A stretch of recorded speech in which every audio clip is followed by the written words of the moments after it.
In the long line of pharaohs who ruled the Nile, one name stands apart, not for glory nor for conquest, but for rebellion. Akhenaten, the heretic king, the man who dared to defy 1,000 years of tradition and lost. For centuries, Egypt had worshipped a pantheon of gods, Amun, Ra, Osiris, Isis, each with temples, rituals and priesthoods that held immense power.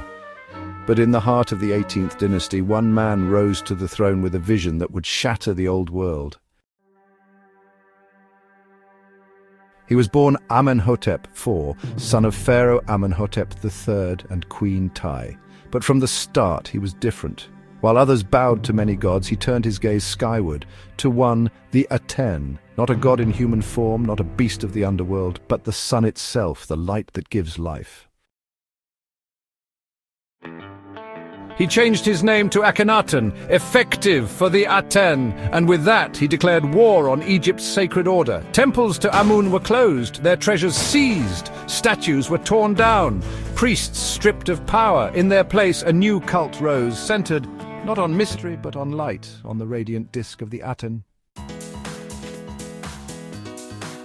Then Akhenaten did what few dared. He abandoned Thebes, Egypt's spiritual heart, and built a new capital from the sand, Akhetaten, the horizon of the Aten.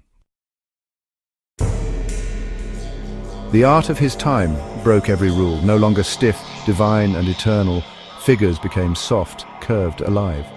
Akhenaten was shown with a long face, a narrow chest, wide hips.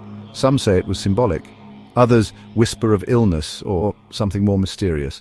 Beside him stood Nefertiti, the great royal wife, whose name meant the beautiful one has come. But sunlight alone could not feed a kingdom.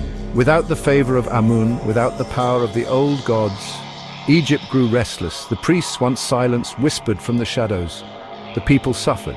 The land, once the breadbasket of empires, began to wither, and then, without warning, his name was scratched from monuments, his city abandoned, his god erased.